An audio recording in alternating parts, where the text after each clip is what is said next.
اگر آپ ایک کام یہ کر لیں تو آپ دنیا کے اندر بھی عزت والے ہو جائیں گے، دنیا میں کامیاب و کامران ہو جائیں گے، آخرت کے اندر بھی آپ کامیاب ہو جائیں گے، اللہ کا قرب بھی آپ کو مل جائے گا، آسانی کے ساتھ آپ جنت میں داخل بھی ہو جائیں گے۔ لیکن اس کام کو بتانے سے پہلے میں آپ کو ایک حکایت سنانا چاہتا ہوں تاکہ آپ کو سمجھنے میں آسانی رہے۔ مولانا روم رحمۃ اللہ علیہ فرماتے ہیں، پرانے زمانے میں ایک بادشاہ جو دنیاوی جاہ و جلال کے ساتھ ساتھ بہت زیادہ دیندار بھی تھا، ایک مرتبہ وہ اپنے سپاہیوں کے ساتھ شکار پر نکلا تو شکار کرتے کرتے راستے میں اس کی نظر ایک لونڈی پر پڑی۔ بادشاہ اس کو دیکھتے ہی اس پر عاشق ہو گیا، اس سے محبت کرنے لگ گیا۔ اس بادشاہ نے اس لونڈی کے مالک سے اس لونڈی کو خرید لیا اور اپنے محل کے اندر لے کر آ گیا۔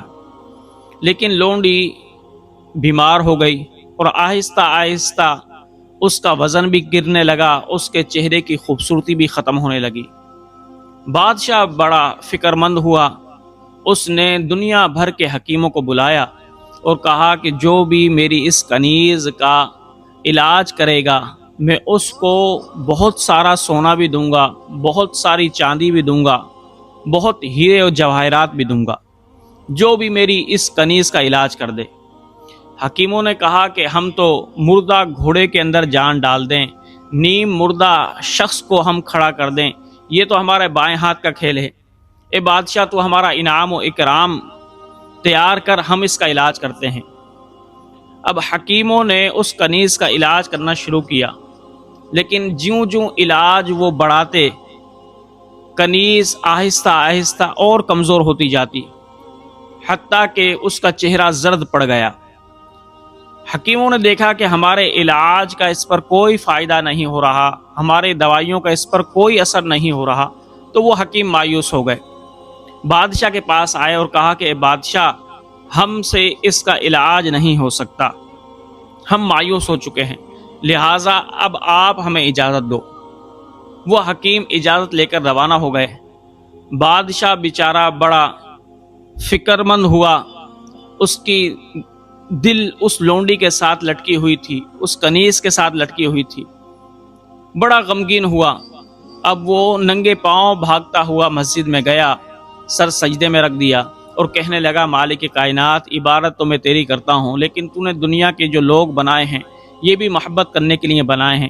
یا اللہ، میرا دل اس کنیز پہ آ چکا ہے، اے مالک المولا، اب میں نے اس کا علاج بہت کرایا لیکن اس کا علاج نہیں ہو رہا۔ یا اللہ، تو کوئی ایسی صورت پیدا کر کہ جس سے اس کنیز کا علاج ہو جائے۔ یا اللہ، تو مجھ پر رحم فرما، کرم فرما۔ یا اللہ، اس لونڈی کے ساتھ میری زندگی وابستہ ہے، اس کنیز کے ساتھ میری زندگی وابستہ ہے، اگر وہ زندہ رہے گی تو مالک کائنات میں بھی زندہ رہوں گا۔ یوں گڑ گڑا کر وہ بولتا رہا، دعا کرتا رہا۔ آخر دعا کرتے کرتے جب تھک گیا تو وہ سو گیا مسجد کے اندر ہی۔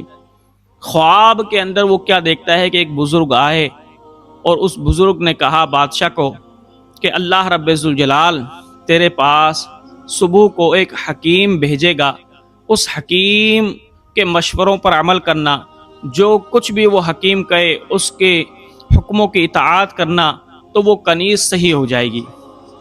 بادشاہ نے جب یہ خواب دیکھا وہ بیدار ہوا، بڑا خوش ہوا۔ اب جلدی سے محل کے اندر گیا اور دروازے کو کھلوا کر سامنے ہی تخت لگا کر بیٹھ گیا کہ دیکھتا ہوں کہ اب کون داخل ہوتا ہے۔ صبح صبح ایک حکیم داخل ہوا جو بزرگی والا تھا، جس کے چہرے پر وجاہت تھی، بڑا حسین و جمیل تھا۔ بادشاہ اس کو دیکھ کر بڑا خوش ہوا۔ بادشاہ نے کہا کہ اللہ رب ذوالجلال نے میرے پاس ایک فرشتہ بھیج دیا۔ بادشاہ نے اس حکیم کی بڑی عزت کی، تکریم کی، اس کو اچھا کھانا کھلایا، اس کو اچھا لباس پہنایا۔ پھر بادشاہ اصل مدعا کی طرف آیا، کہا کہ اے حکیم، اب آپ کے ہاتھ میں ہے میری جان، کیونکہ میری جان اس لونڈی کے اندر اٹکی ہے۔ میں نے فلاں فلاں حکیم سے بھی اس کا علاج کرایا، لیکن وہ سب مایوس ہو کر چلے گئے۔ اب آپ مسیحا ہیں، آپ میری اس کنیز کو تندرست کر دیں تو آپ کی بڑی ذرہ نوازی ہوگی، پھر آپ مجھ سے جو انعام مانگیں گے میں آپ کو وہ دوں گا۔ حکیم نے کہا کہ میں تو ایک ذریعہ اور وسیلہ ہوں، شفا دینے والی ذات تو رب کی ہے۔ چلو اے بادشاہ، اب تم ایسا کرو، مجھے اپنی کنیز کے پاس لے کر چلو۔ جب حکیم اس کنیز کے پاس گیا، بادشاہ بھی موجود تھا، تو حکیم نے بادشاہ سے کہا اب آپ ایسا کریں کہ آپ بھی حرم سے نکل جائیں، جو بھی نوکر اور خدام آپ کے موجود ہیں وہ بھی نکل جائیں، میں اس کنیز سے اکیلے میں بات کرنا چاہتا ہوں۔ بادشاہ نے حکم کی تعمیل کی، وہ بھی باہر نکل گیا، ساری کنیزیں اور خدام بھی باہر نکل گئے۔ اب وہ ایک بیمار کنیز حرم کے اندر رہ گئی۔ حکیم نے اس سے کہا کہ اے بیٹی، یہ تو بتا کہ تو کس ملک سے ہے؟ لیکن اس نے کوئی جواب نہ دیا۔ پھر پوچھا کس شہر سے ہے؟ پھر بھی کوئی جواب نہ دیا۔ پھر پوچھا اس حکیم نے کہ یہ بتا کہ اس شہر کے اندر تیرا کوئی جاننے والا ہے؟ تو اس نے کوئی جواب نہ دیا۔ حکیم نے پھر اس کے ہاتھ کی نبض پکڑی اور پکڑ کر پھر خود ہی شہروں کے نام لینا شروع کر دیے کہ تو فلاں شہر کی ہے، فلاں شہر کی ہے، فلاں شہر کی ہے، لیکن اس کے چہرے میں کوئی تغیر نمایاں نہ ہوا۔ پھر جب حکیم نے کہا کہ تم سمرقند کی ہو، سمرقند کی رہائشی ہو، جیسے ہی سمرقند کا نام اس کنیز نے سنا، اس کی چشمان مقدس سے آنسو روا ہو گئے، چہرے کے اندر تغیر آ گیا، نبض اس کی تیز ہو گئی۔ حکیم سمجھ گیا کہ اس کا علاج سمرقند کے اندر ہی ہے۔ پھر جب اس کی آنکھوں سے آنسو آ گئے، دل کا غم کچھ ہلکا ہوا، تو پھر حکیم نے اس کنیز سے کہا کہ اب اپنا غم بتاؤ کہ تمہیں غم کیا ہے۔ وہ کنیز کہنے لگی کہ اے حکیم صاحب، مجھے ایک شخص نے سمرقند میں ایک سنار کے پاس بیچا۔ وہ سنار بڑا ہی حسین و جمیل نوجوان تھا، مجھے اس سے محبت ہو گئی، حتیٰ کہ اگر میں اس کو ایک پل نہ دیکھتی تو میرا جینا دوبار ہو جاتا۔ شدید ترین مجھے اس سے محبت ہو گئی۔ پھر لیکن 6 مہینے کے بعد اس سنار نے مجھے ایک سوداگر کے پاس بیچ دیا، لیکن میں اس سنار کی محبت کے اندر گرفتار رہی۔ اس سوداگر نے مجھے بادشاہ کے ہاتھوں فروخت کر دیا، لیکن اے حکیم صاحب، میرے دل کے اندر اس سنار کی محبت بیٹھ گئی ہے، ہر وقت وہی یاد آتا رہتا ہے، اس کی شکل ہی میری آنکھوں کے سامنے گھومتی رہتی ہے۔ اب نہ مجھے کھانا اچھا لگتا ہے، نہ پینا اچھا لگتا ہے، نہ مجھے نیند آتی ہے، ہر وقت وہ میری آنکھوں کے سامنے گھومتا ہے۔ حکیم سمجھ گیا کہ اس کا علاج وہ سنار نوجوان ہی ہے۔ حکیم نے کہا کہ کنیز، اب میری بات پر عمل کرنا، اگر بادشاہ تجھ سے کچھ پوچھے تو اسے کچھ نہ بتانا، کیونکہ میں بادشاہ کے پاس جا رہا ہوں، میں ہی اس کو کوئی بیماری بتا دوں گا اور میں تیرے درد کا علاج کرتا ہوں، تو فکر نہ کرنا۔ حکیم نے یہ کہا اور باہر نکل گیا۔ بادشاہ انتظار میں بیٹھا ہوا تھا۔ اب وہ بادشاہ نے جیسے ہی حکیم کو آتے ہوئے دیکھا، فوراً اٹھ کھڑا ہوا اور بادشاہ نے کہا کہ حکیم صاحب بتائیے، علاج دریافت ہوا یا نہیں ہوا؟ حکیم نے کہا کہ ہاں، فلاں فلاں بیماری ہے، لیکن اس بیماری کا علاج تو سمرقند کے اندر ایک سنار ہے، وہ کرتا ہے، اس کو بلائیے آپ۔ بادشاہ نے فوراً سپاہیوں کو سمرقند دوڑایا، کہا کہ اس کو عزت و احترام کے ساتھ میرے دربار میں لے آؤ۔ سپاہی گئے، عزت و احترام کے ساتھ سنار کو لے آئے۔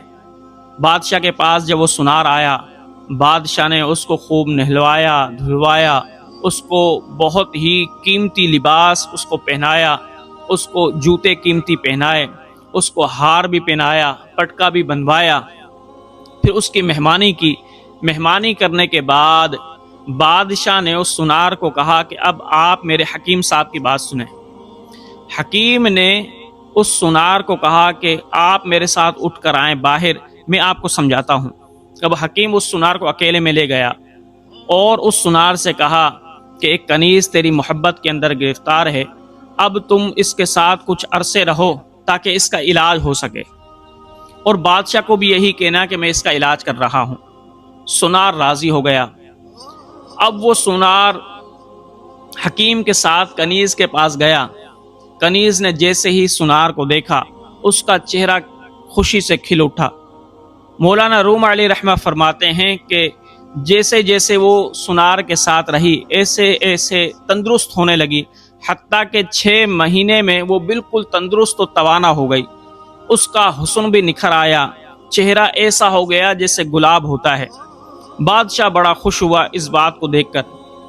اب حکیم نے کیا تدبیر کی کہ جب دیکھا کہ وہ کنیز اس سنار کی محبت کے اندر گرفتار ہے اور اس سنار کی وجہ سے اب یہ صحت یاب ہو گئی، تو بزرگان دین فرماتے ہیں کہ یہی محبت ہے کہ جب محب اپنے محبوب سے محبت کرتا ہے تو اس کی جدائی برداشت نہیں کر سکتا۔ اس لیے صحابہ کرام نے بھی پیارے آقا صلی اللہ علیہ وسلم سے ایسی محبت کی کہ حضرت عبداللہ بن زید انصاری رضی اللہ تعالیٰ عنہ کے بارے میں آتا ہے کہ آپ باغ کے اندر گوٹی کر رہے تھے، تو اس وقت کسی نے کہا حضرت عبداللہ سے کہ عبداللہ، پیارے آقا صلی اللہ علیہ وسلم کا انتقال ہو گیا۔ جیسے ہی حضرت عبداللہ بن زید انصاری نے سنا، اللہ عز و جل کی بارگاہ میں ہاتھ بلند کر دیے اور فرمایا، اے اللہ، ان آنکھوں سے میں نے اپنے محبوب کو دیکھا ہے، اب آج کے بعد میں یہ نہیں چاہتا کہ میری آنکھیں میرے محبوب کے بعد کسی اور کو دیکھیں، یا اللہ تو میری آنکھوں کو لے لے۔ اللہ رب ذوالجلال نے اس کی دعا قبول فرمائی اور وہ نابینا ہو گئے۔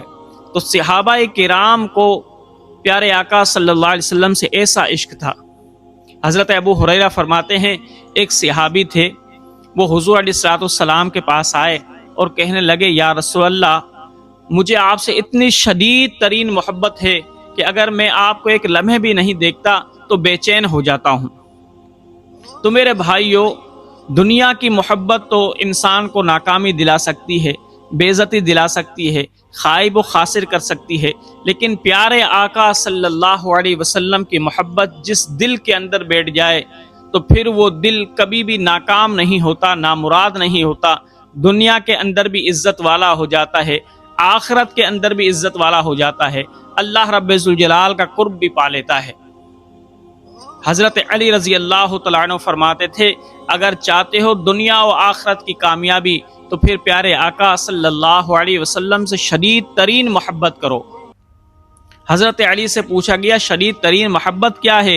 حضرت علی رضی اللہ تعالیٰ عنہ نے فرمایا، شدید ترین محبت یہ ہے کہ وہ شخص پیارے آقا سے اپنی جان، مال، آل، اولاد اس سے بھی بڑھ کر محبت کرے۔ تو جو شخص اپنی جان سے بھی بڑھ کر پیارے آقا سے محبت کرے گا وہی ایمان کی مٹھاس بھی پائے گا اور وہی شخص کامیاب و کامران بھی ہو جائے گا۔